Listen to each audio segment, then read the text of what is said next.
Coming to you live from an offshore drilling platform somewhere in the North Sea, it's This Week's Apocalypse. I'm your co-host, Kevin Lennon. With me, as always, is John Ferris. John, how are you doing today? I'm fine, I think. Well, maybe. Yeah, we're in a bit of a predicament. See, I had this mad idea. See, back in 1967, there was a man named Patrick Roy Barnes or something. I think that was his name. Anyway, he had this crazy idea that he was going to start a pirate radio station, and he took over this. Well, he didn't. I think he ejected the pirate radio station that was already there, and went to this offshore abandoned drilling platform. I'm the captain now. Basically, yeah, he did that in the 60s, and then instead of actually following through with his pirate radio plan, he just said, "Oh no, this is a country now," and he said, "Oh, it's now the Principality of Sealand." And everyone got mad at him, but then they couldn't turf him off. Waterworld was already taken. Yeah.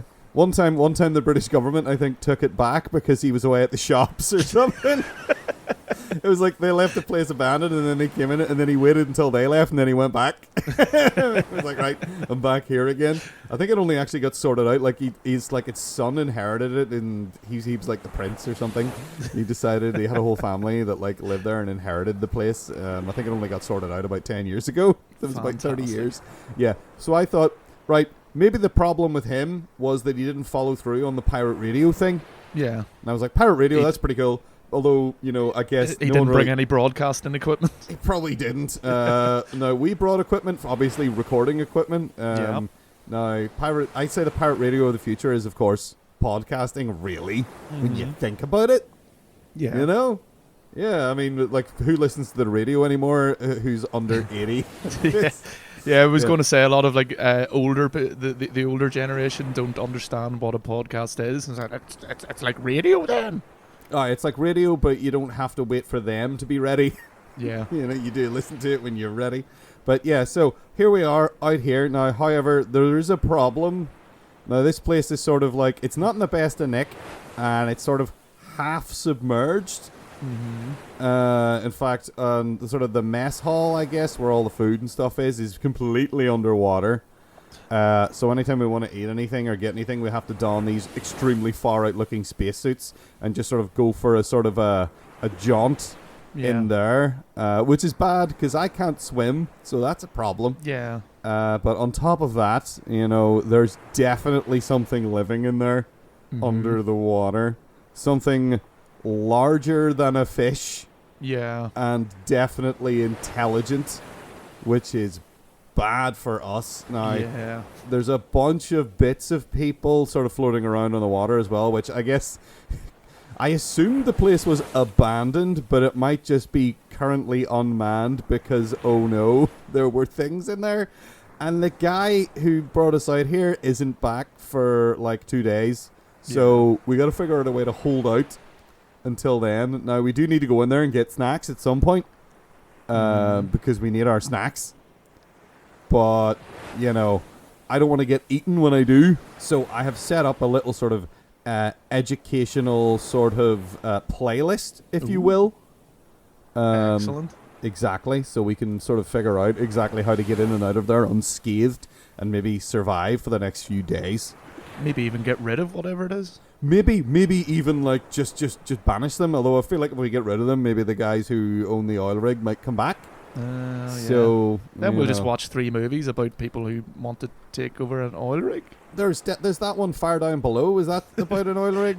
There you go. This could be a 2-parter. That's a ball. That's the ball started rolling there. But anyway, before we do that, John, we got to sort out these sea monsters. Yeah, let's not get ahead of ourselves. Indeed, no. So I have here 3 films.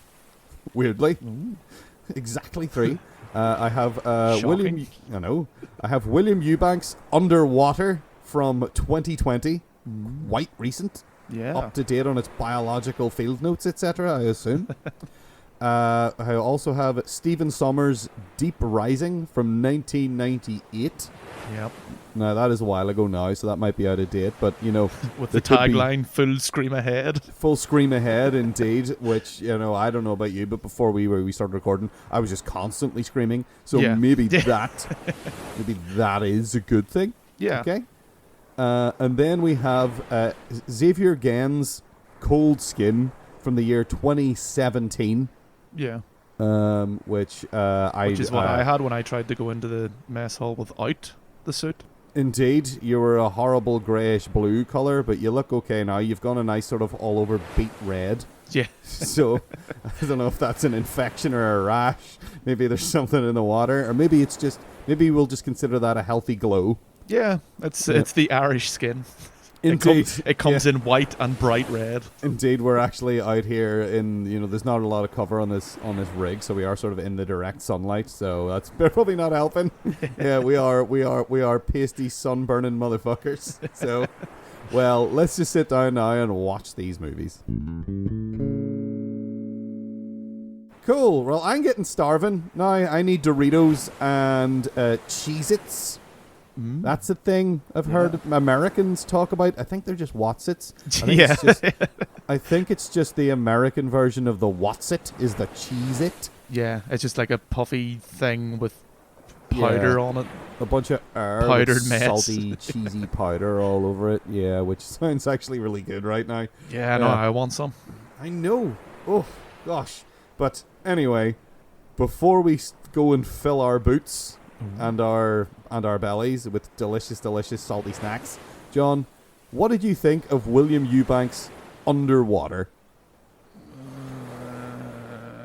I'm not even sure. I couldn't see most of it.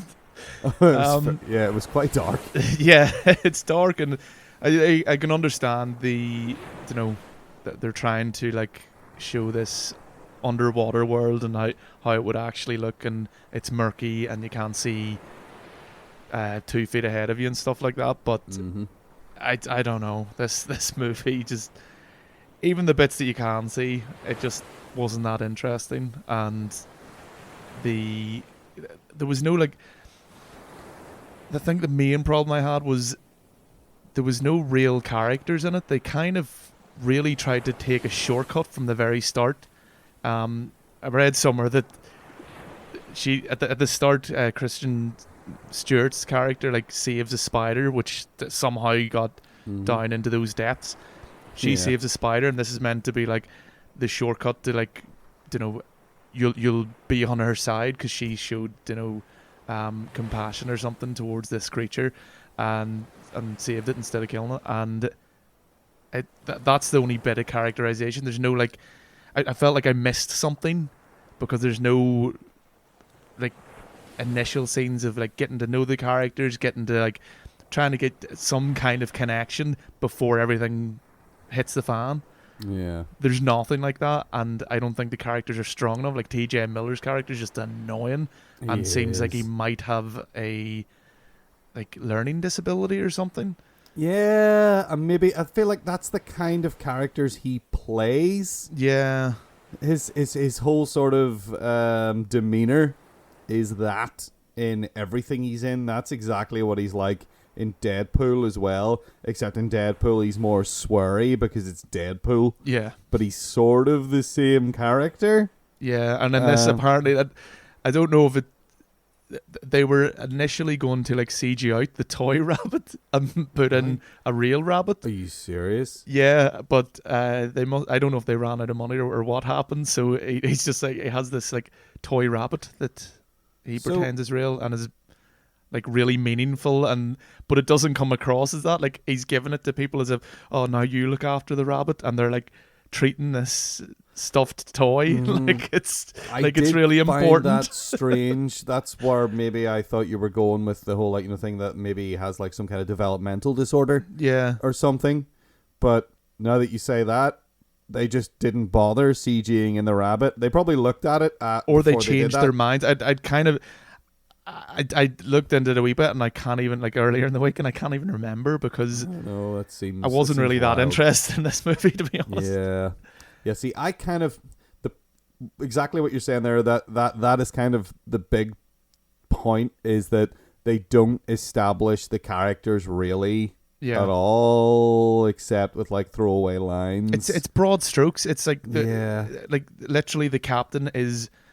And the captain's played by So Vincent Castle. yeah, he's really good. He's brilliant actor. Yeah, he's a brilliant actor, and he's wasted in this because he's just like, if you've seen any of these kind of, horror movies like this where people are in isolated places, he's just this like captain character. Like there's no other way to describe it. He's just like this strong kind of father-like figure for our protagonist, and the other people are just, they all just fit into roles. Like the other girl, she is literally, she just can't deal with this shit, and like she screams a bit. And what they did was, and this is a problem because it sort of folds into what you're saying about the lack of characterization in the beginning of the movie, because this film from the word go is very, very much, I guess, paying homage to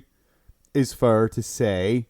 They're paying homage to Alien a lot. Yeah, but the camera, the way the camera is moving around, the things that are happening in the introduction, in the corridors, looking about, is extremely similar, if not identical, to the beginning of Alien, whenever the ship is coming to life and coming on, except in this case that doesn't make any sense because that's not at all what's happening. And they even go so far as, now it's a 20th Century Fox production, so they actually go so far as to have the same computer noises from Alien happen when there's a point where they go to the bridge or the command center or whatever, and there's all these computer noises, and in the background there they have the exact noises of Mother from Alien on the Nostromo starting up in the background there.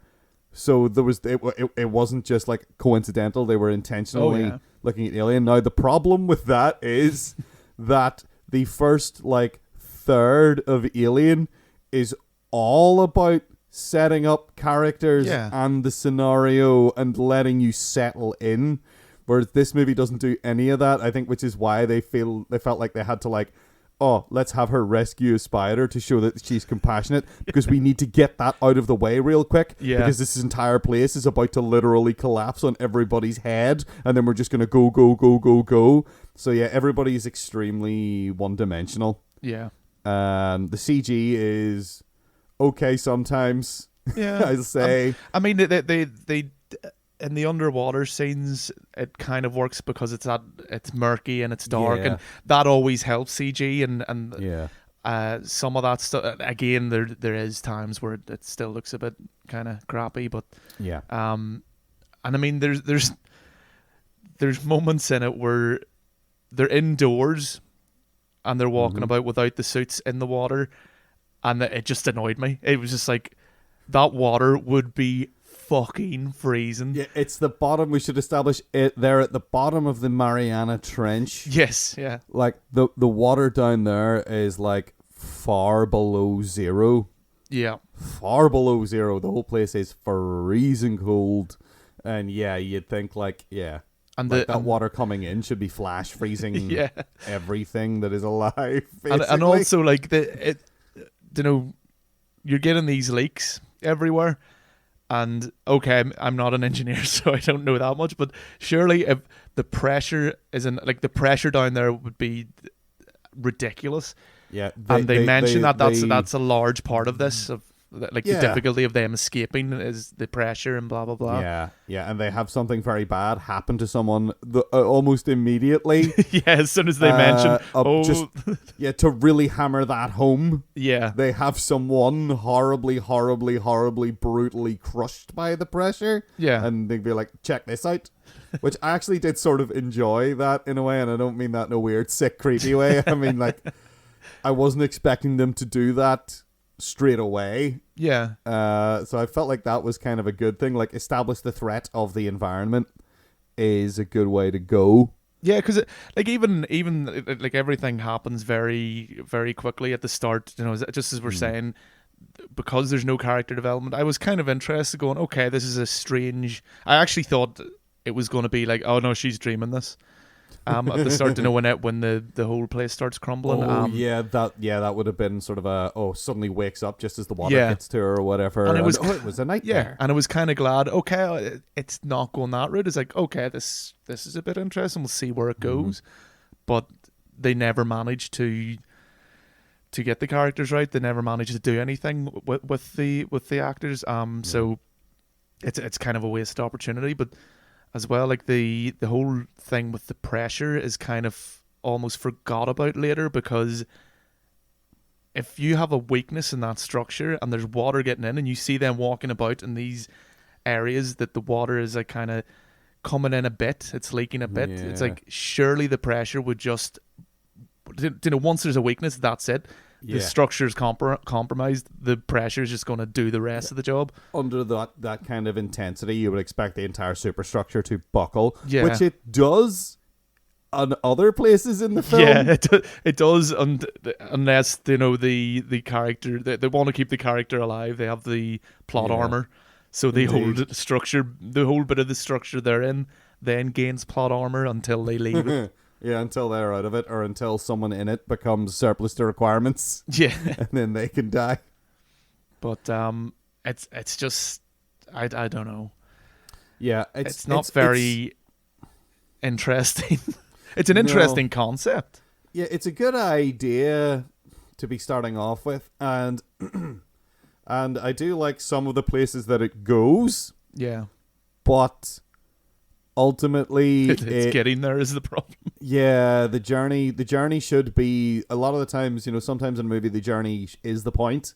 Yeah, like we were talking about several weeks ago now when we did Space Prisons, we were talking about High Life. Yes. And for me, that movie, the end didn't matter for High Life, because I felt like the rest of the film was the point, and and the end might have felt like anticlimactic, but I liked it because it was anticlimactic. Yeah. Whereas this is sort of an action movie, disaster movie, mostly with sea monsterism as the root cause of it, but they're mostly fleeing the, oh no, this place is going to fall apart, or oh no, the pressure of the ocean's going to kill us. The sort of underwater things that are about are this threat, but they're mostly just, oh no, we're gonna get collapsed on, but it's a big rush. Yeah. And then in the end, you're like, I kind of liked some stuff that happened at the end. In a sort of I didn't expect this to happen, and that's interesting, but yeah. And I guess we maybe throw up a spoiler warning here for the end of this movie, because I do want to just ask you a question. Okay. So I'm about to talk about something that happens at the end. Yeah. Okay? Okay, right, here we go. So, John, was it Cthulhu? Well, yeah, I looked into this. Apparently the director did, I think, am I right? Or I just need to refresh my memory here, because I'm near sure that he mentioned that it is meant to be Cthulhu, or like it's his kind of take on Cthulhu. And in fact, all the monsters, because there's like different variations of the creatures in there. I think one's meant to be kind of like a Shoggoth thing or whatever you pronounce. Yeah, there you go. Yeah. But because it's very Lovecraftian towards the end. Yeah, mostly it isn't, but then all of a sudden it is. And at that point I was kind of like, oh, okay. But then they don't really do anything at all with that once they start. It's cool that it's there. Yeah. But then they just do. And then the ending just becomes this, again, it just relies on these kind of cliches. Once you kind of know, right, well, she has to stop this at all costs, so she's going to sacrifice herself, kind of thing. And you've got this like little display showing her friends, escaping, but they just happen to be outside the blast radius. Like just the blast radius. So you got to do it now, mate. Yeah, things like that where it's like, get over yourself, movie. Yeah, but it's pretty daft. But yeah, I was kind of disappointed with this one. It just it kind of seemed like it could have went somewhere. Again, probably relying too heavily on kind of mimicking Alien. Alien and Aliens. Yeah, are both sort of referenced, but maybe I feel like that's a misstep because those two films, they're very different films actually as well, but those two films do some very different things. Like the character establishing the characters in Alien is brilliant. Yeah. And they really take their time with it. In Aliens, they do a pretty good job of establishing the characters quickly. Yeah. But they do it way better than this. In this, they just have people who are already in trouble say a line that establishes their character and then quickly get to move on and then maybe kill that character. I don't know. And like I hate how she finds TJ Miller's character. It's like there. He's under this rubble, and you're like, oh, he just happened to be in the coffin-sized bit that wasn't. Her conveniently her best mate from the whole rig is just, oh, I'm fine in my weird bunk, where I guess all the rubble just fell on the other rubble and created like a little space for me to just lie in with my toy rabbit. Yeah, it was pretty bad. Also, I don't know if I like TJ Miller. I find him to be obnoxious. Yeah, like even like there's loads of like weird allegations and stuff. I haven't looked into it much. I don't know the validity of them or anything like that, or even what they are, to be honest. But yeah, I know he's kind of been, and I hate this word, but he's been cancelled kind of thing. He phoned in a fake bomb threat. Oh, right. He said he found a bomb or something in some like subway system. So he's just an idiot 2 years ago. So he's just an asshole. Yeah. That's his whole character, is that he's just sort of an asshole. I think whenever he's in things, he's just sort of a I've no enthusiasm, and I'm he's the slacker stereotype. He'd be right at home standing in the middle of friggin' Dazed and Confused. Yeah, basically, he'd be if we had a time machine, we could throw him into that, and he would just blend in like a chameleon. Yeah, but yeah, I don't think he's very good. He's not a good actor. He just does the same thing. Yeah, exactly. Which we're gonna probably talk about. I'm gonna talk about him in the context of another actor in one of the other films that we're gonna talk about as well. I think. But yeah, he sucks. Kristen Stewart is actually okay. Yeah, she's not bad. Like, I've only seen her in Twilight. I mean, she still does a lot of mouth gaping. Yes, but everyone kind of is in this. Yeah, again, and that's also the problem with Twilight, is that everyone in it is doing the bad thing. Like Vincent Castle is in this movie, and he's boring and not doing anything interesting, which is a crime. Which is terrible. But I actually think out of all of them, TJ Miller's character, like he not even like divorced of TJ Miller playing this character, it's a major problem, because this character adds this completely different tone, and every scene that he's in, it doesn't make sense. He's like, They can't seem to get this tone right with him in it, because they're trying to like crack jokes and like make him like seem like this weird guy and blah blah blah, but it comes at the price of making the situation seem more ridiculous and less serious for everyone. It really doesn't work. They can't kind of thread that needle. Yeah, it's like they felt like they needed to have a comic relief character. Yeah. And that can be a misstep sometimes. Yeah, like some movies manage that, and that's why I liken it to threading a needle. Is like some movies do that and do it well, and it makes you appreciate that so much more, because this movie really fails at it. Yeah, I think there's a lot of stuff that. Now, I'm going to say that overall, I did enjoy watching this film, despite its flaws, just because I enjoyed the way they handled decompression, actually. I think whenever they bothered to do it, whenever they acknowledged that it was happening, I enjoyed that stuff. Because that's always been, again, this might be just me, but that is a frightening concept to me. And I just have this thing about being underwater anyway. Yeah. So I'm predisposed to be like, oh no, this film's making me nervous. I mean, again, it could have done what The Descent did, and like kind of set that up, and like just what you're saying there, like that atmosphere is horrible to work in anyway.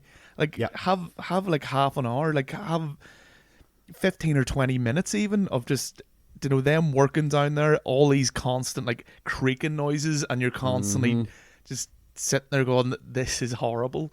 Yeah, you could even have someone be trapped somewhere for a bit, like they do in The Descent. Yeah. before everything goes wrong, something else has gone wrong that's like normal and everyday to them. So they're already in a tense situation. Like, The Descent is a really good just example to use, I think, for trapped in a confined space and also there's monsters scenario. It's the best. I mean, we discussed this on the last episode where we discussed it. But it is so good at establishing an already tense situation. Whereas in this, they're talking about it in the past tense. Yeah. Because they've worked there. And like the voiceover thing was lazy at the start. Show us. Like, again, show, don't tell. Indeed. Yes, very true. Very true. She's sitting there with the voiceover going, oh, you forget what day it is, and like time is irrelevant and blah blah blah. And it's like, you could have showed that with do a little time lapse or something of someone just repeating the same thing over and over and over again. Like, show how boring their day to day is, that it's just like they're there taking readings and doing science shit. And I don't want to over exaggerate or whatever, but people being like, currently everyone's been in lockdown and stuff like that. People will be able to relate to that exactly a lot more easily than they would have been, say, like 2 years ago. You could do a little time of someone doing this. Imagine you're in lockdown, but also you're under like 6.5 miles of water and like 8,000 tons of pressure or whatever all around you at all times. And how much worse that is. But they don't really do that. But I kind of liked bits of this film whenever everything was going horribly wrong for them. I enjoyed those bits. I did not enjoy any of the attempted comic relief. The sort of monster design is okay. It's not bad. It's just okay. It's nothing I haven't seen before. Exactly. It kind of looks like reused assets from something else. It's like, maybe. But Vincent Castle is kind of wasted. His entire character is I'm the noble captain, and that's all he's got. Like, I mean, in Alien, Captain Dallas wasn't that exactly. He was the guy who stepped up and took responsibility, but he was never he wasn't like, I'm so noble. In Alien, there's a point in Alien where he's like, they're all talking about, people are going to volunteer to go into the vents and stuff. And he's like, I'm going to go. I'm going to go crawl around in the vents with this flamethrower and get this thing. Just because he knows it's his responsibility, but he's not noble about it. And then once he gets in there and everything goes to shit, he literally just says, okay, I'd like to get out of here now. He's such a believable guy. Whereas in this, everyone's a bit too one-dimensional, I think. Well, here we are in our extremely far out weird diving suits in the mess hall. John, do you want to grab, there's sort of a waxed sort of waterproof crate over there that says tortilla chips on it, I think. I think we're definitely going to need that. Essential. Indeed. What's this over here? RC Cola. Yes, please.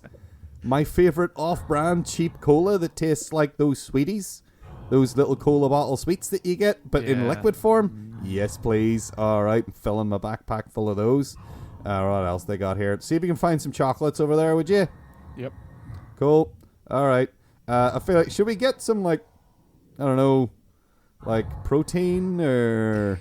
No, chocolate and salt is probably better for you out at sea. That's what they give to, like, soldiers in their ration packs, right? Yeah. Yes. I'm just assuming. I heard once that they put that soldiers' ration packs contain chocolate a lot of the time because it contains a lot of energy and it lasts for a long time. So they do have that. It's not so like I'm a just treat for them. I don't know if that's the reasoning behind it. I don't think it's that it's a wee treat. I think it is just useful if you're stranded and you need some sugar. But I'm just extending that out to all snacks in my head. So you know what? If they do it in the army, it must work, right? Yeah. Cool. Right. So now that you've filled up your bag, let's sort of make our way slowly towards the exits here. But while we're doing that, it could be a while because of the whole, the way, well, if movies have taught me anything, you have to walk slowly and clumsily when you're in a suit underwater. So while we're making our way back to the shore, as it were, of the metal gangplank, what did you think of Stephen Sommers' Deep Rising? Oh, that's a loaded question. That's a huge question. Deep Rising has a hell of a lot of problems, but there's something kind of enjoyable. Steven Sommers kind of makes these crappy movies that I kind of have a soft spot for. Like, he did The Mummy, the Brendan Fraser one, and I kind of like that movie. Yeah, me too. Even though like the rational part of my brain keeps telling me, no, you don't. You're better than this. It's like, no, but I really do. Oh, this guy, I mean, his credits are so bad, but yet I've seen so many of his films. He did that awful, but again, kind of in the same vein, vampire movie as Van Helsing. He did that as well. Yes, yeah. That's one of his with Hugh Jackman, and it's the other Kate Beckinsale vampire movie that came out around that time. To that point, I should say, at one point, my wife said to me quite recently that movie, she thought it was a prequel to Underworld? And I was going, no. And then I went, wait, is it? And I had to look this up because I was like, that might be. Is this how she became a vampire? And then I found out, no, it's not. They just look incredibly the same. And she was just doing a bunch of very similar films. Because she wasn't really stretching herself at that time. Not really. I don't know if I could ever really say that she has. I don't know what you mean about Kate Beckinsale, but she does seem like a bit of a prat. And now I'm just being mean about her. Okay, anyway, sorry. But yes, The Mummy. I like The Mummy, even though it is crap. Yeah. Like, you watch that Mummy movie and be like, this is kind of crappy, but I enjoy it. It was the next thing he made, actually, after this. Yeah. It contains a few of the same actors. Definitely at least one that we're going to talk about in a wee minute. He also did G.I. Joe, The Rise of Cobra. I haven't seen that, but... I have. It's really crap. But if you don't really care, once again, it is you can kind of just sit back and enjoy it. This guy's just got a knack for that kind of stuff. Yeah. He also did The Mummy Returns, which again, same can be said of that, I think. Yeah. I don't think there was a decrease in quality between The Mummy and The Mummy Returns because the quality wasn't necessarily that high to begin with. Yeah, exactly. But sure, hey, I'll give the guy props for being consistent in his vision. You know what? Yeah, fair enough. I was going to kind of try and say something against that, but no, you're completely right. Indeed. Now, we just got that through. There's another weird connection between these two films, though, just because we just got through talking about Underwater, which had T.J. Miller in it, and this film, Deep Rising, has a guy in it named Kevin J. O'Connor. Yeah. He was also in The Mummy, in which he played a racist stereotype. But in this, he is basically playing the same goddamn character that T.J. Miller played in Underwater, but maybe with a less of a sort of emphasis on the I'm developmentally disabled aspect. Yeah. But he's kind of the same guy. He's just the annoying, out of place, in inverted commas, comic relief character. Yeah, who talks in a sort of overwrought, raspy voice. Yeah. Like, and like he's stoner possibly hat. my least favorite thing about this movie. Yeah, he's just annoying. But yeah, I like this film. I have liked this film for a long time. Is the problem. I saw this film probably about 2000, maybe. So about 20 years ago, I think. No, I saw this movie. Like, as a sort of a whoops, I stumbled on it. Whoops, I saw this movie. Exactly, yeah. I didn't mean to watch. I think my brother, it was my brother, I think, was like, oh, we'll watch this because it was on the Sci-Fi Channel or something. Yeah. Because he had that. He had, like, cable or something in. And anyway, he had it. And he was like, sure, we'll watch this. This seems daft. And then we watched it and we were like, you know what? That wasn't terrible. And in fact, some things about it are super fun and enjoyable. Now, the script is garbage. Yeah. For the most probably part, could have been about 20 or 30 minutes shorter. Yeah. They have this thing where they try to establish, I think maybe they wanted to do a whole series of these. Yeah. Because they try really hard to establish like a catchphrase for the main character, played, I was gonna, not necessarily ably, but at least played by Treat Williams, who is a guy that he's I was gonna say he's a B tier action star. He's not even. He's like a C tier action star. No, He's the guy you get when your character, who say you made a successful movie and you want to make a crap sequel to it that goes straight to DVD, and the person who was in the original movie doesn't want to do it, you get Treat Williams to come in and do it, which is exactly what happened for The Substitute 2. If Harrison Ford says no, you turn to Indeed. Dennis Quaid. If Dennis Quaid says no, you turn to Treat Williams. Yeah. So in this case, it was Tom Berenger said no to a straight-to-video sequel to The Substitute. Yeah. So Treat Williams filled in for that. He's not very good, but he's all right. But they try to establish a catchphrase. It's like every like 15 minutes, like clockwork, he turns around basically to the camera and says, "Now what?" Over and over, to the point where it's like, I think it's the last line in the movie as well. And it's just they try really hard to be like, I think they're trying to like establish like an Indiana Jones style sort of like, snakes, why did it have to be snakes? Except it's not that smart. No. Or like it's so generic that you can use it in any scenario where it's just, now what? Yeah. And by the third time and it just paints him as this kind of like grumbly middle-aged man, which why am I even here? I don't know if that's unintentional. I feel like that's sort of, I feel like in The Mummy, that's sort of Brendan Fraser's character as well. But he kind of pulls it off with a bit more. He's so charisma. Charming. There's something that works in The Mummy that doesn't quite work here. No. It's also got a pre-X-Men Famke Janssen. Yeah. I believe post-GoldenEye. Which it would have been it would have been. Not long after. This was maybe our next thing after GoldenEye, I think.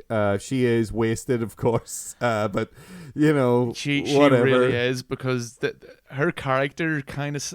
like it's the most annoying thing in this movie, for me anyway. Her character starts out very able, very resourceful, and then suddenly, like, somewhere along the line becomes, like, completely dependent on Treat Williams' character to survive, and, like, has no agency of her own, and it just gets really dumb. Yeah, they try to establish her as a sort of a Selena Kyle Catwoman, like, I'm going to use my womanly wiles to trick all these people and then rob them blind. Which seems like, for Famke Janssen would be like a walk in the park for her to play. And which is initially, it's she's like, great. all right, she's very good at this, in this role. And then all of a sudden she's like, oh, be careful, that gun has a bit of a kick. And oh no, because she's a weak woman, she can't hold the gun and she gets knocked in the water. And like things like that you're just sitting there going, what the hell is going on here? Yeah, because like for the first like 20 minutes to half an hour, she's great. And then as soon as she gets reintroduced, she's crap. Yeah. And you're like, what? And then all the lines they give her are terrible. And so her performance averages out to be meh. But it's kind of the script's fault, I guess. We'll blame the filmmakers. I would completely say, because it treats her like a completely different character. Yeah, it's like she's playing two different people, and one of them is this cool, sexy lady thief that is clued in and smart and really, really knows what she's doing. Now, she does get caught, but it's a dramatic and fun moment, and that's fine. Yeah. But, then she just becomes a bumbler. And like again, there's the bit on the what do you call the water ski, jet ski thing? I just wanted to say poop deck. The poop deck. I believe it's a jet poop. ski. Let's say poop deck. The jet ski. They call them sea-doos. Sea-doos. No one ever says it out loud because it sounds stupid, but it's on a sign next to the keys for them. Because it's like, I guess for like a skidoo, I think is the... Is that not what you call like a ski thing? Like the thing that you drive around, like the thing that you drive on snow is a skidoo. Okay. But they call these sea-doos because they're ski-doos for the water, which is not necessary because they're already jet skis. But I have a feeling that jet ski is actually a copyrighted term by a company that make them. God. So they call them sea-doos. Okay. And then they don't have anyone say it because it sounds like a garbage word made up by a dumb child. See, they should have. Well, when they're on the Sea-Doo? Sea-Doo, so Treat Williams Yes. and Famke Janssen are on the Sea-Doo together. Of course, she's too silly to ride one by herself, so she's on the Indeed. back. Not only is he driving the thing and like turning a lot of corners and blah blah blah, He's also shooting isn't he? because she can't be trusted to shoot. But she gets the task of pumping the shotgun for him whenever he's out, and it was just so pathetic. And It was like, oh, we need to have this woman have a purpose on the back of this thing. It just I think So, that scene typified how ridiculous her character had become. That she could only be trusted to pump the shotgun, and yes, all sexual connotations that might there's subtext there that you might. You had to get into the Freudian friggin' background on it, didn't you? Oh God, now here we are. But it was disappointing. Like she could have done so much. She could have been like an integral part of the plot, but instead she's just standing about getting in everyone's way. Yeah, there's so much potential is seated in her character, and it is just squandered immediately and never ever resurfaces. For old which Mr. is terrible. Now what? Treva, now what? Yeah. Now there are some there's kind of a great cast in this film. Yeah, weirdly. Outside of Treat Williams and Kevin J. O'Connor. Like, you got Famke Janssen, you've got Cliff Curtis, who I think is brilliant and isn't in enough things. Yeah. And he's terrible in this as well. Like, he's just basically playing a guy who we just assume is a rapist from the way he talks about women all the time. And it's just, his name is Mamuli as well, which is just like, I don't know where that comes from. I think he's from New Zealand originally. Yes, so I think maybe, I don't know if that's like actually supposed to be like a Maori name, maybe. I don't know. That's the character he plays is Mamuli, and he's just a rapist who just talks about women all the time, and that's his whole character. Yeah. You got Jason Fleming, who is really good.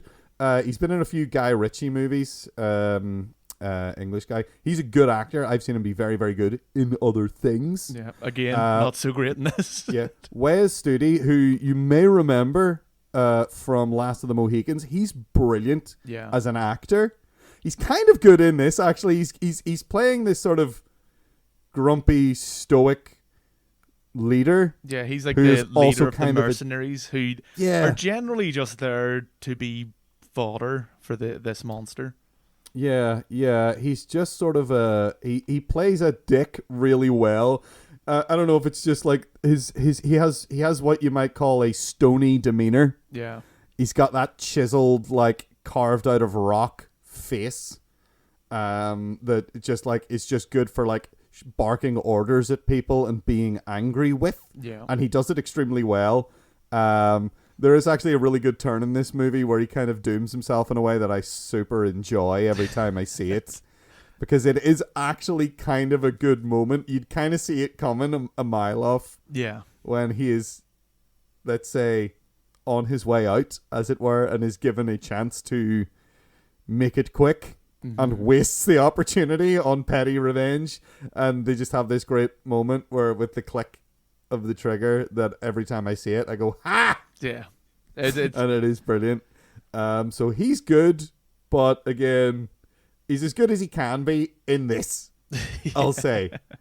It seems everyone's hands were tied as far as performance went. Yeah, because the script is awful, but it's funny because it's bad sometimes, and it's fun to watch. And I will say this, seeing as we're supposed to be talking about the sea monsters here, I do like the monsters in this because, and they do just show up when it is most plot convenient. Oh yeah. But they establish them in such a way that makes that it works, that they just show up out of nowhere. Yeah. It's a bit daft, but again, the whole film is so daft. It's a bit daft sometimes. The shallowness of the water that they're appearing in. Yeah. And so how are they staying hidden in that? Yes. And of course there is of course a or at least I thought it was a homage to your favorite movie? The Thing. The Thing. Yeah. John Carpenter.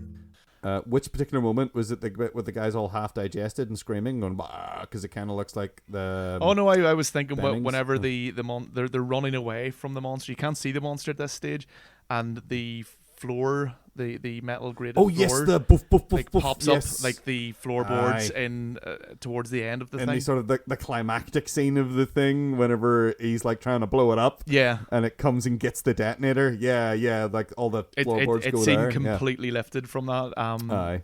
That did not strike me, which is weird. Yeah. You think I would have noticed that, but you noticed it. I mean, yeah. you haven't really watched The Thing much, though. No, I've never seen a John Carpenter movie, John.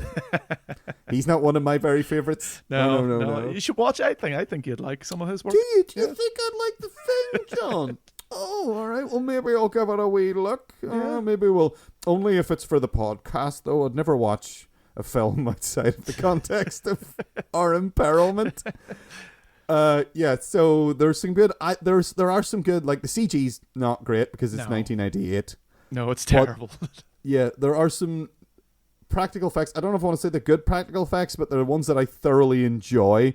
Like the one I thought you were going to reference there. Well, actually, it might be a CG effect now I think of it, but I like the look of it, where there is a man who has been half digested, and he is standing looking at his friends, going, "Arr!" And I thoroughly enjoyed that. I quite liked all of the man. They made a lot of skeletons.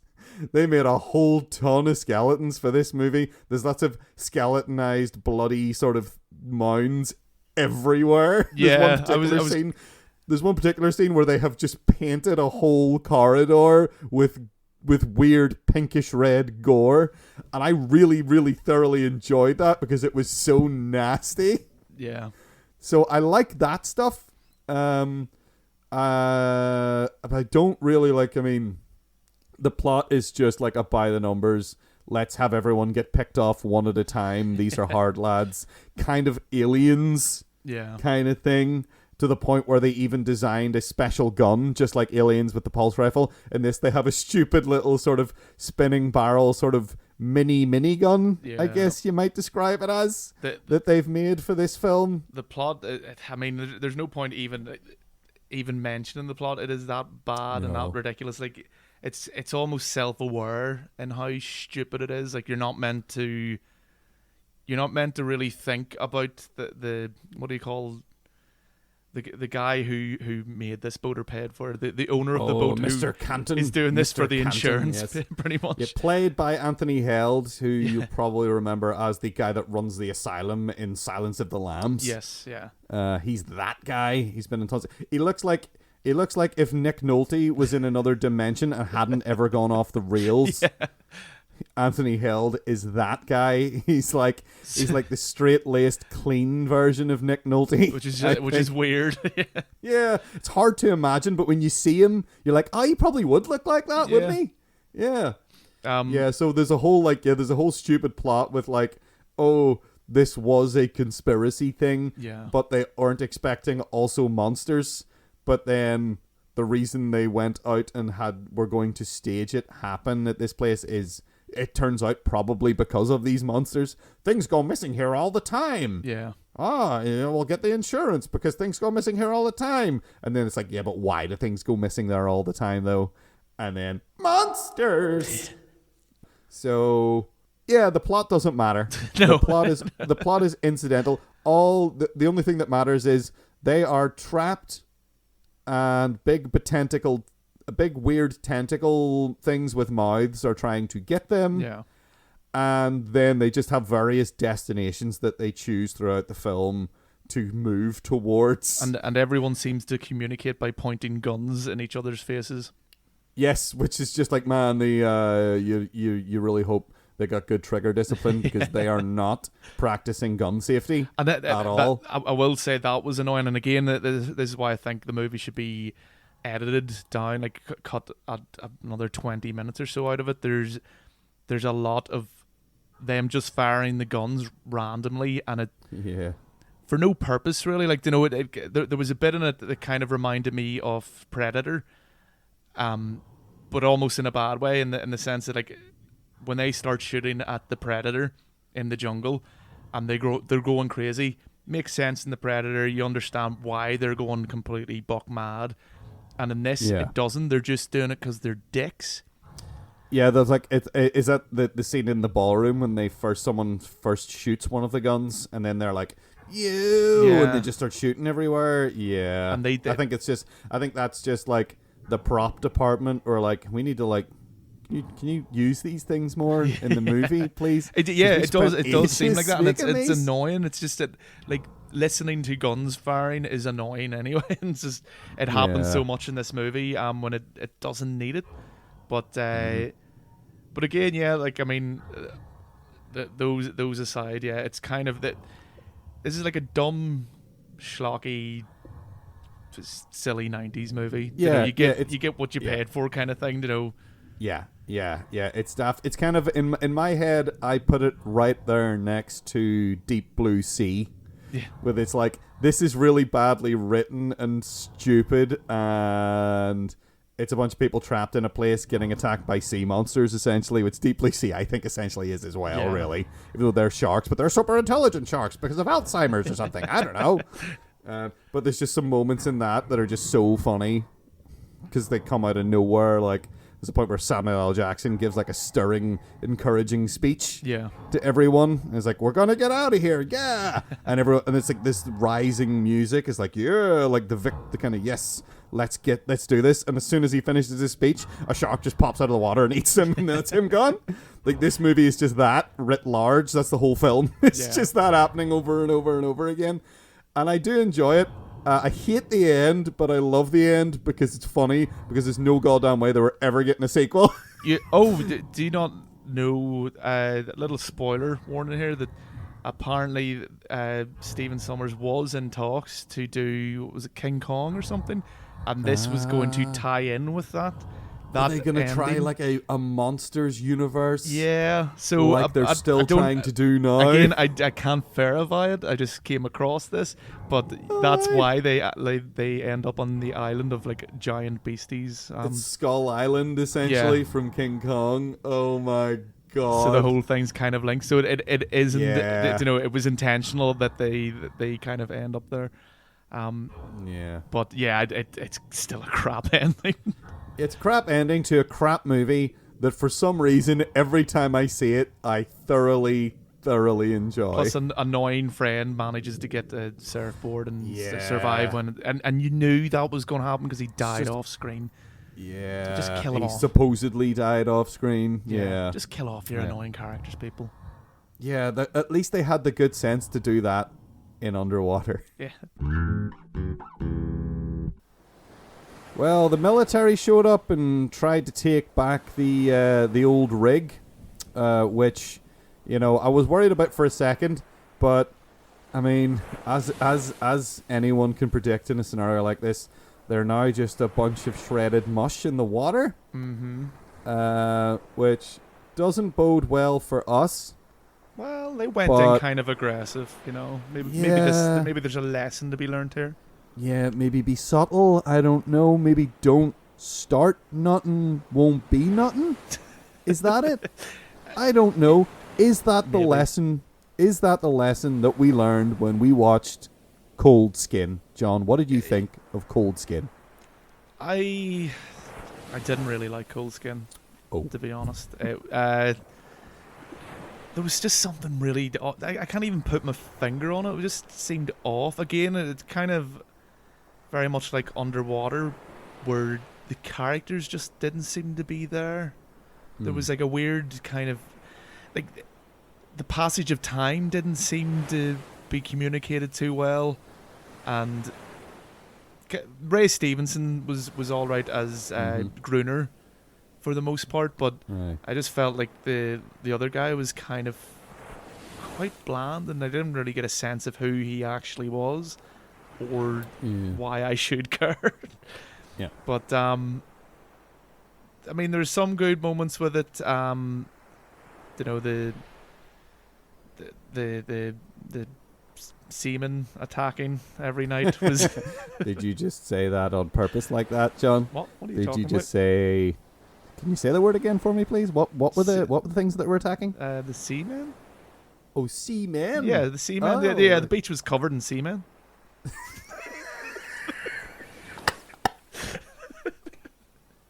I don't know what it is. Oh, you've seen the movie the same as me. Was the beach not covered in seamen? At one point, I think Ray Stevenson is actually covered in seamen. But oh my god, stop it. I was actually expecting that joke to be cracked way earlier, and then it didn't happen, and then I forgot about it, and then it just... Master John, you're a master. Yeah. No, anyway. that's now you're supposed to say, what barrel. Joke? Yeah, what joke? Exactly. Yeah, so there's semen all over this movie. You're saying... Sorry, you really threw me off with your semen thing. I threw you off my semen. You threw me off. You really threw me off with your semen, yeah. Right. So, why don't you just carry on to say what you were saying, and I'll just come in later. Okay, I'll let you recover a wee bit. Yeah, like the attacks were kind of fun at times. My favorite character I actually hoped would come back into it, like the captain guy who drops off the guy. It was so nice, and then he just disappeared. Yeah. I was like, oh, I kind of like them. But he probably would have came back and got eaten. So maybe it's for the best. But and it kind of has this moment. I'll throw up a spoiler just just in case. But It's almost like there's a communication breakdown between the human characters and the beast characters. Let's say the sea monster characters. You're just trying not to say seamen again. Yeah, because you need to be operational, so I can't do this by myself. You're going to ruin the whole enterprise if you keep saying it. Oh no, John, I'm over it now. It was just so subtle the first time. Okay, I wasn't expecting it. It came out of nowhere. The sea monster like creatures, like because they've got this one trapped who never really goes through how Gruner got her or anything. It does show you some like horrible shit where he's raping her and he's just generally awful.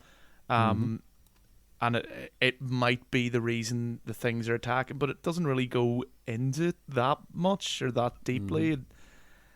And again, that could have worked, but for me, it just didn't seem to, because for that to work, I think it would have had to focus more on the characters and focus on our protagonist. Like, why should we care about his journey or like what's actually happening here? But it didn't really, for me anyway, it didn't really seem to go anywhere. But oh gosh, I'm still in the throes of it. So I'd say that yes, there are some things about the establishment of the characters that are a bit lacking. I think overall I do quite like this film.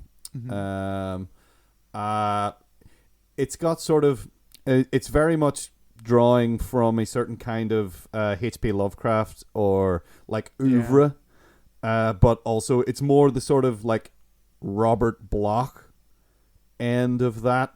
Yeah, he was a guy who was like sort of a fan of Lovecraft. Whenever he was like 14 or whatever, he started writing stories, and then went to H.P. Lovecraft and was like, I want to write stories like you write stories.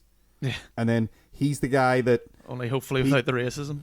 Indeed, yes. And mostly actually, in fact, yes, without the racism.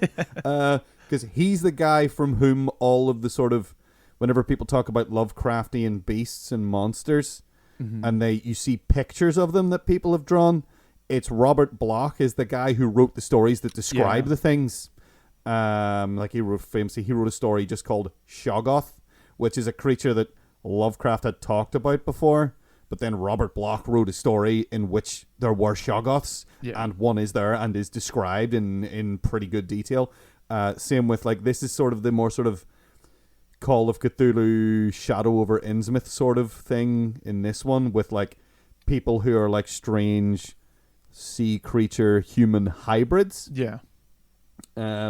So my problem with Lovecraft was always that he takes too much time in a preamble. Talking and going on and on and on and on, setting the scene in a way that in a short story I think does hurt the pacing quite a lot. Now this takes sort of the opposite tack, where it just sort of almost kind of gets straight into it, maybe a bit too quickly. I do like that initial drop off. The captain, you're right, is great. He sets the scene really well by being like really hesitant and like almost like, here's a warning to you, sailor. This is bad, and tries to give him a gun. Yeah. Because it's like, I guess he's probably made this trip a few times, and maybe he got to the point where he's like either hearing stories from the people he's brought back or not brought anyone back at all. Yeah. You get that. They don't really establish that, but later on you get the idea that that's probably what's been happening. Mm-hmm. So he's like, here, take this gun. And the guy's like, I won't need that. Don't be ridiculous. But then it gets straight into the horror, which I kind of like, but I almost feel like they should have taken an extra few minutes. They kind of, they don't take long enough with it. Like you're right. They jump straight into the horror, but then they almost kind of jump straight out of it into action. Then, like once you get those scenes where they're shooting the waves of the seamen, in the lighthouse, I can't do it every time. You kind of like you do lose a bit of tension. There's nothing really. Yeah. These things are only a threat if they kind of surprise you or somehow overwhelm you. But it never seems to be an issue because they have for some reason these guys have brought a shit ton of ammunition. They have so many bullets and guns. It's so ridiculous. Especially this is supposed to be 1914. Yeah. And they have this abundance of ammunition and rifles, and like he has a rifle. There's a rifle in his little sort of, because he's a meteorologist. I guess we established like he's there to track weather patterns. Yeah. And there's this other guy on the island, Gruner, who runs the lighthouse, who may or may not be Gruner.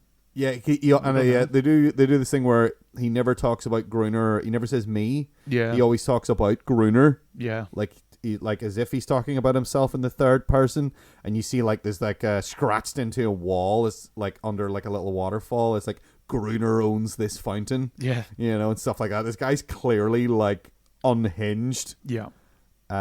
So you're never really sure about him up until a certain point where you kind of are. But I think they do an okay job of establishing like, who is this guy and what's his goddamn problem?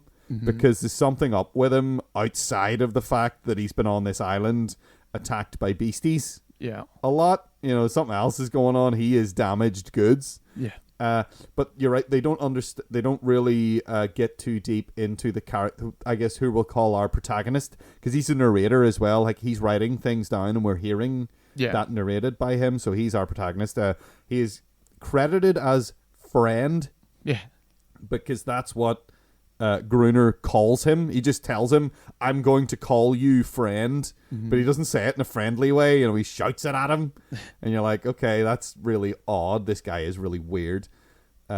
So they don't necessarily get into, like, sometimes they seem as if they're asking the question, why is this guy come out here? Yeah. But they don't really get into him and why he's out there. They do kind of get into the Gruner character at some point and establish sort of why he is there and stays there. Yeah.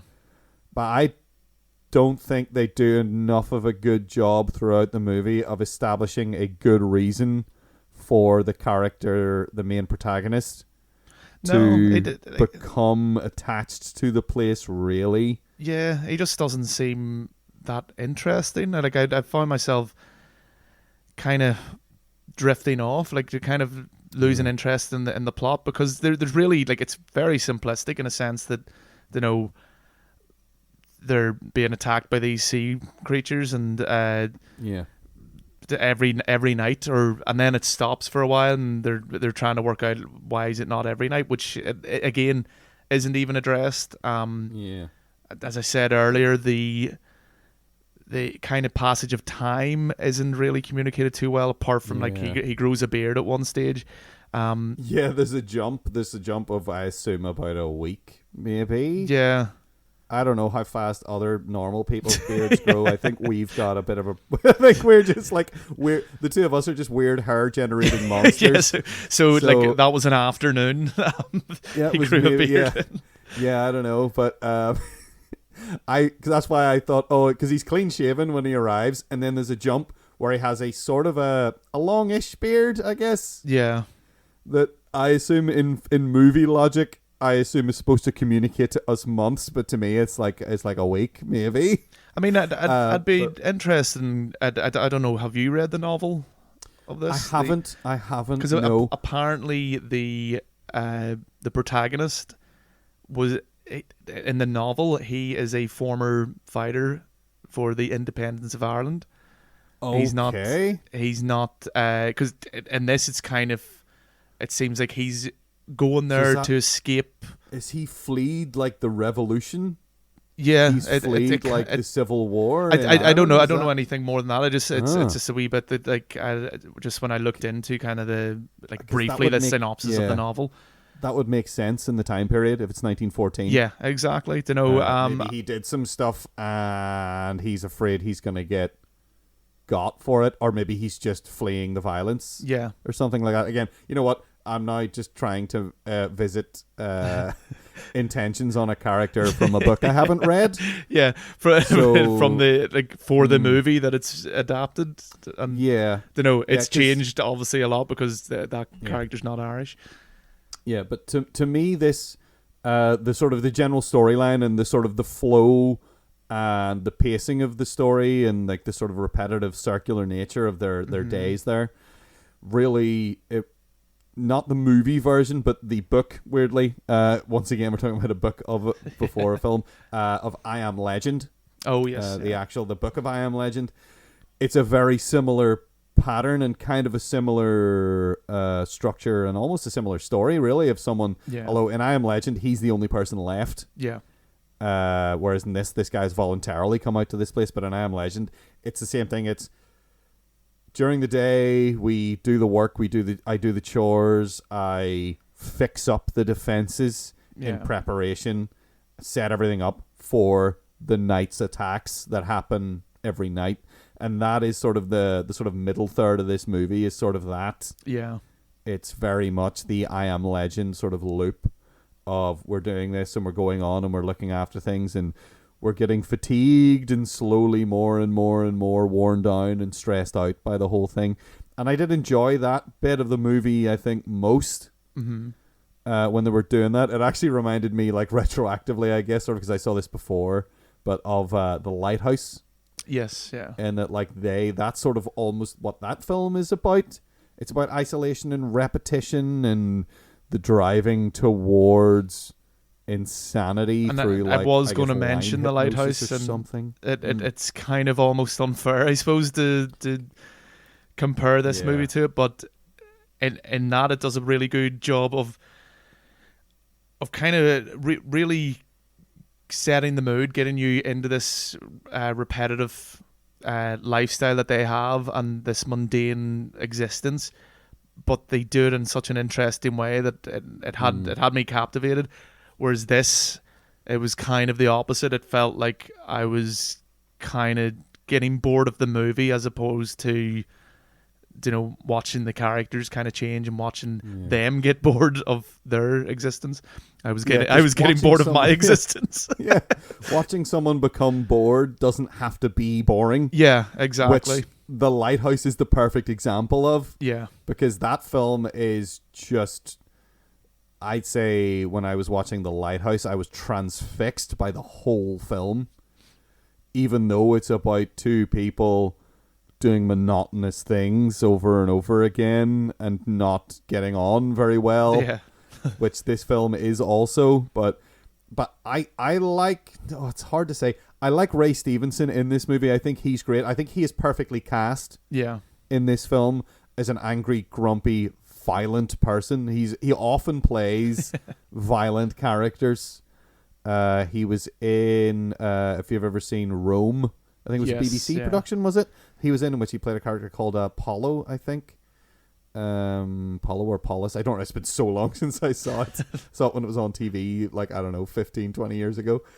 He was brilliant in that. He was in one of the worst comic book movies ever. He was in The Punisher Warzone, which is an insult to everyone who's ever been involved in writing The Punisher. Yeah. Mainly Garth Ennis, though, because it was based on one of his stories. And I'm getting off the subject here.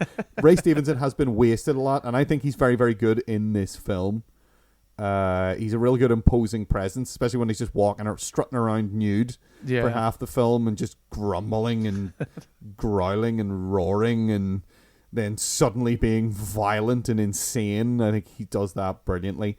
The character of Friend is, as you say, he's not very deep as a character. They don't do a lot. It's exploring him when I think they should. It feels like the film is going to be that. Yeah. You know, it feels like the film's going to be an analysis of why this guy, maybe we're going to maybe learn why he's here. And that's why, like, it feels like it's lacking something. It just feels like this stuff just, I mean, okay, you could say this about anything, really. This stuff just happens in this movie. It doesn't seem to have any rhyme or reason for a large portion of it. And again, maybe like Deep Rising, this would work better if another 20 minutes or so was taken out of it. You know, I felt like it did drag on because I was like, right, the only conflict here is these creatures attacking. It seems like an easy solution here.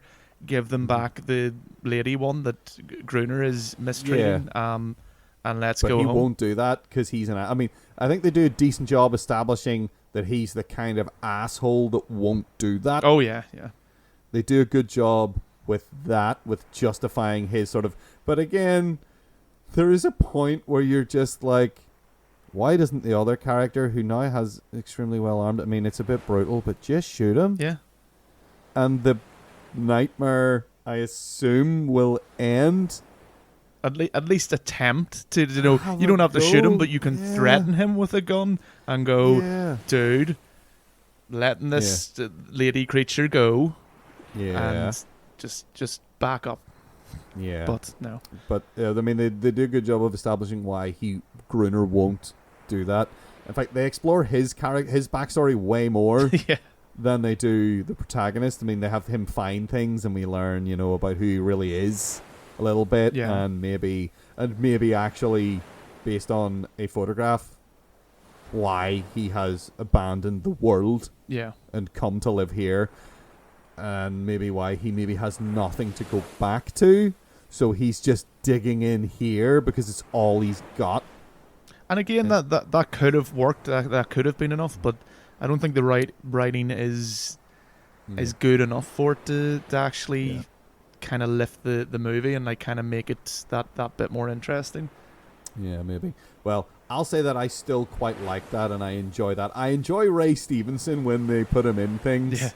He's kind of like a Clancy Brown figure to me, where it's like, oh, he's in this, I think I'll watch it. Yeah. And then half the time he's wasted, but I don't think he was wasted in this. And I think maybe I got what I wanted from it because I was like, oh, they have cast him so well in this. This is the appropriate kind of character. This is a really good character for him to sink his teeth into and really go to town on. I think it's just that everything else around him is maybe what lets the movie down.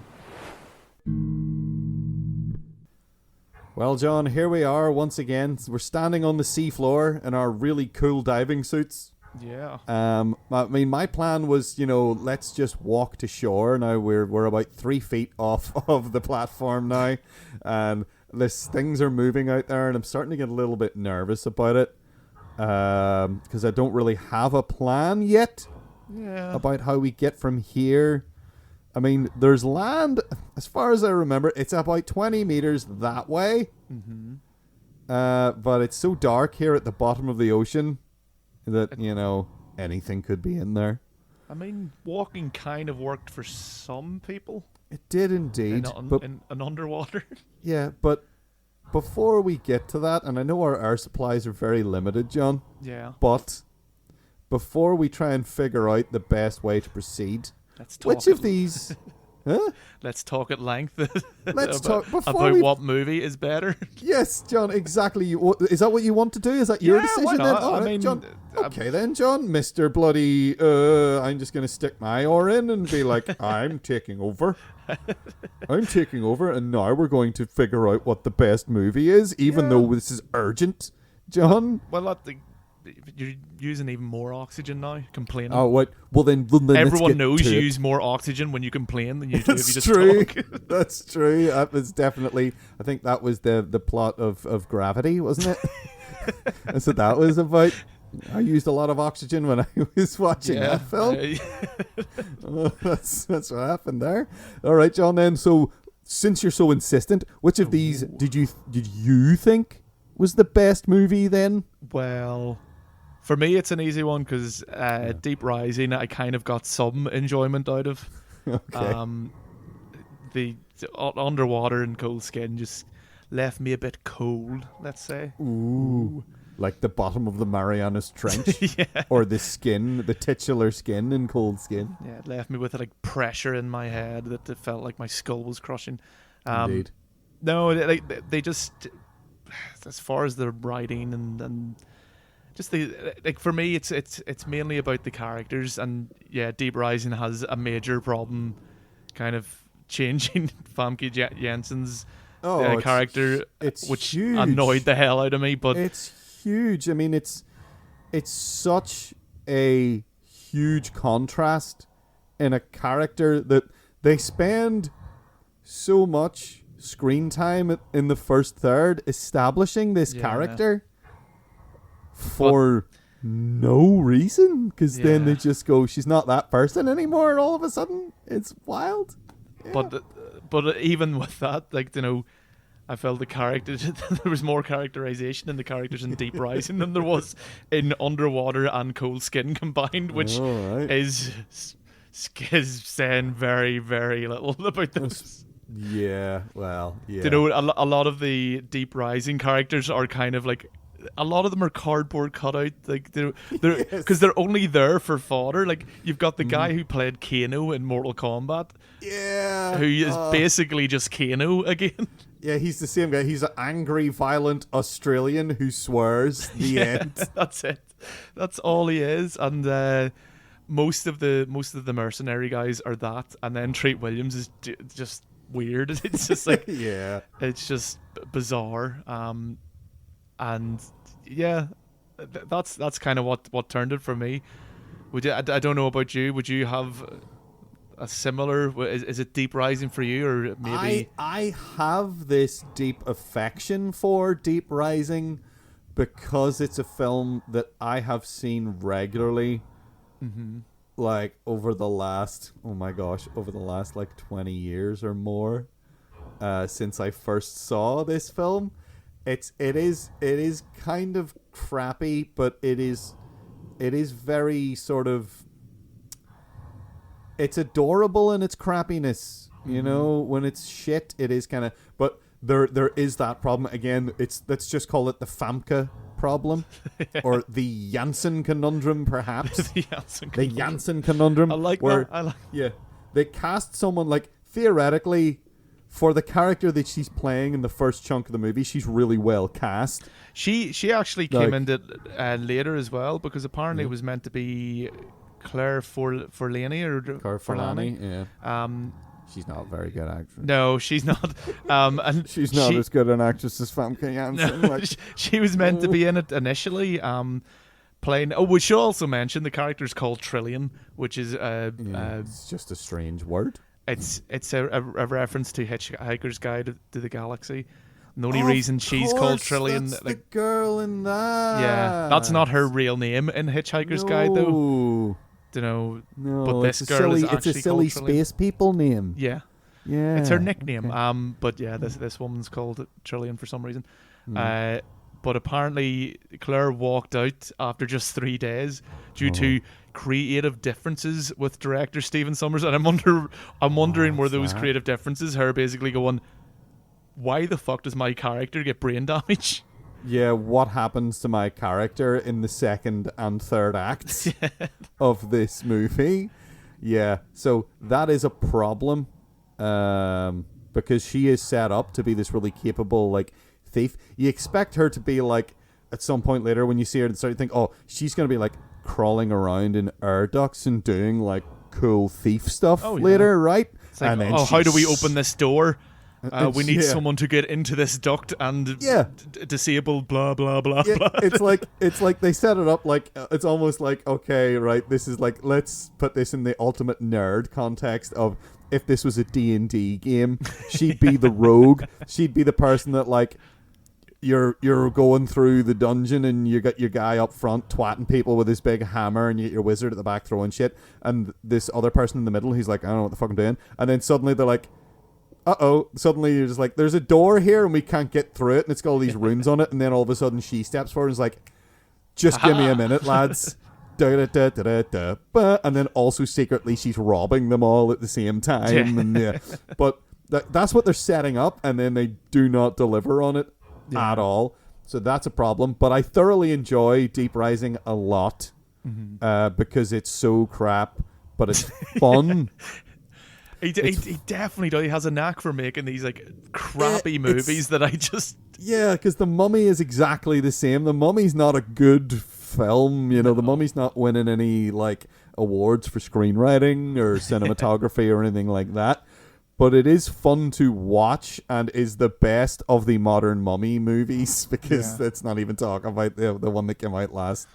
No. But yeah, I don't know, because I actually do really like Cold Skin as well. There are problems with it, but I kind of there's something about, I don't know, maybe if it's just my like ever since I saw Assault in Precinct 13 or something or like that, it's like I do like a sort of a here's people trapped in a space fending off something that just won't stop attacking them, kind of thing. I do like that.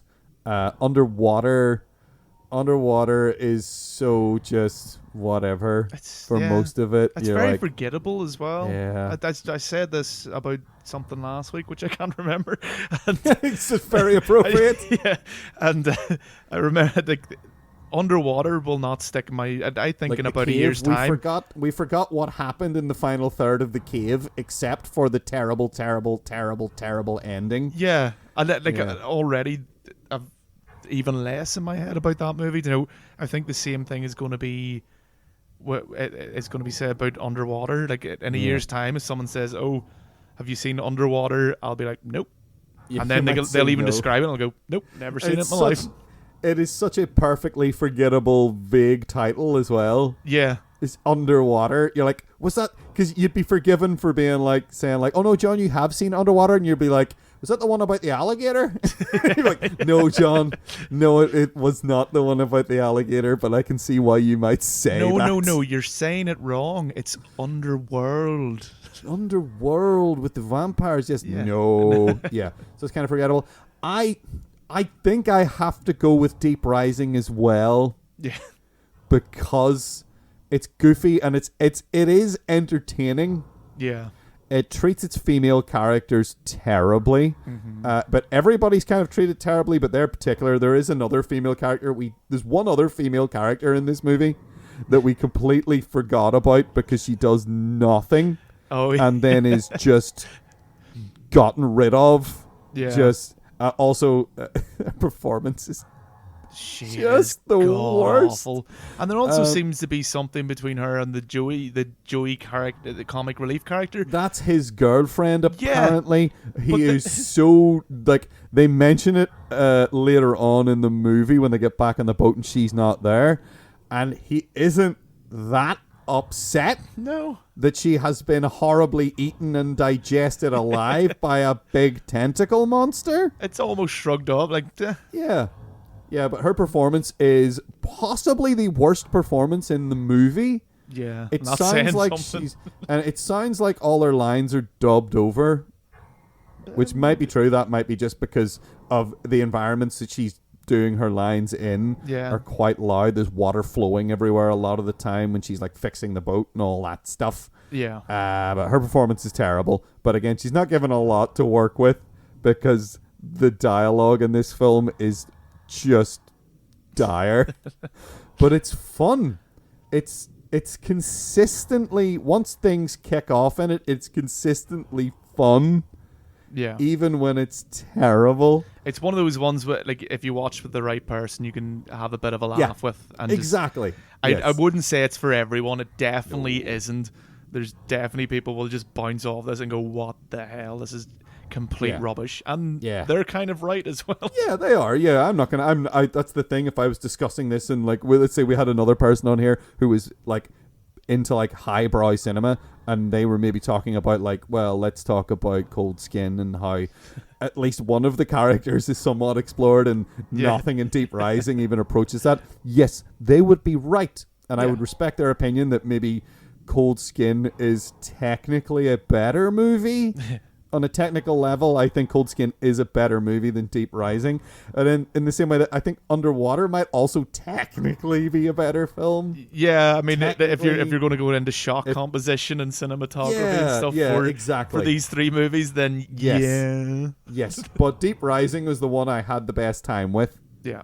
And have consistently had the best time with over the last 20 years, because it's just one of those movies I've seen so many times. This just comes up. Just want to watch Deep Rising? Aye, sure, whatever. Just with a friend. Just still very confused with the whole Rising series. You know, where does it fit in with Valhalla Rising and Dead Rising? And you know, yes. I just can't fathom this series. Oh, there's going to be one movie that gets made that's just going to be the one that ties them all together. You know, brilliant. Yeah, and the Rising universe. You're going to be like, oh my god, it's so obvious now. Why didn't I see all these connections? Yep. But for now, let's just say that Deep Rising is the best one of these films, we think. Okay. In our deeply flawed, but 100... I think we've done a good job of justifying why we've decided that. We don't need to.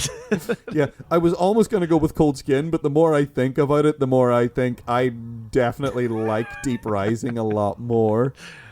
Oh dear. There are things I like about Cold Skin, and there are less things that I liked about Underwater. Yeah. But I think ultimately Deep Rising is the it's like a guilty pleasure type movie. It is. It's the same as, again, it's what this guy's good at. The Mummy is a guilty pleasure for me as well. Like, you know, it's stuff that you throw on and you just go, yep, I just want some dumb movie that I don't have to think about. Exactly. Are things moving in it? Brilliant. Things are moving. It's colorful. People die. It's like it's sort of like it's almost like the kind of thing you'd put in if it wasn't so violent and disturbing, you could set a toddler down in front of it and they would be transfixed by it. Yeah, it's flashing lights. It's Teletubbies for adults. It is. It is. I don't know what that says about us, and I don't want to explore that. So, John, Deep Rising is the best movie. That's my air quotes in vocals there.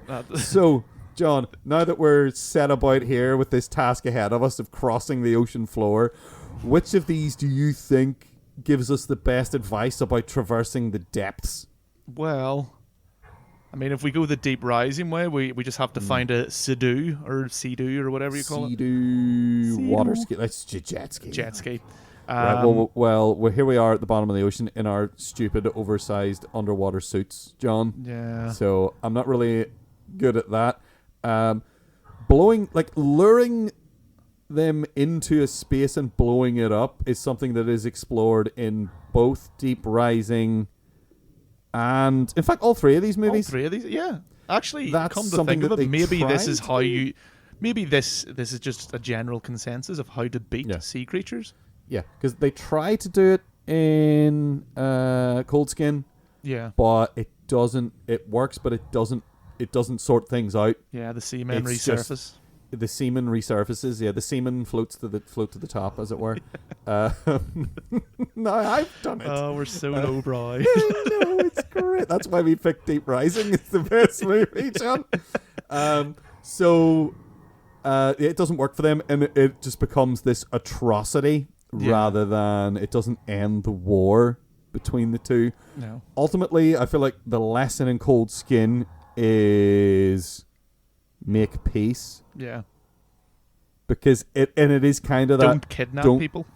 Yeah, don't start nothing, won't be nothing. Yeah. In a way, it's kind of like... That should be the tagline.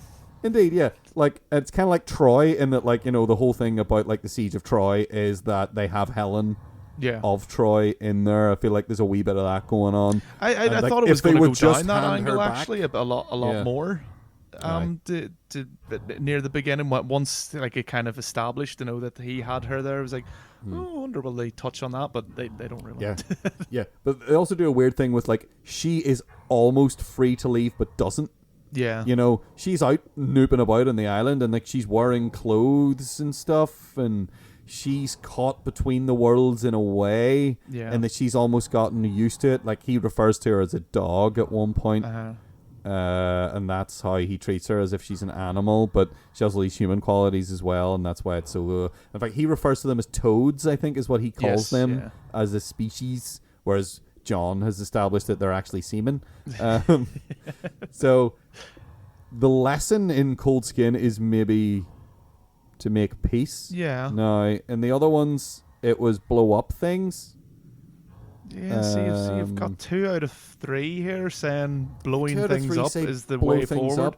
But one of them has just so often the minority voice saying, "Can't we just talk about this? Can we all just get along?"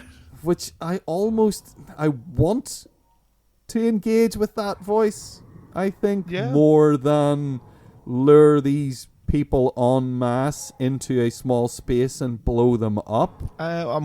Plus, there's also that problem that we don't really have the know-how to blow things up. So no, I don't know how to operate high or low explosives. Is low explosives a thing? See, that's the problem. I don't even know that. Yeah. I know that there's a term high explosives. So there must be a low one. Maybe. Okay, we're pissing into the wind here.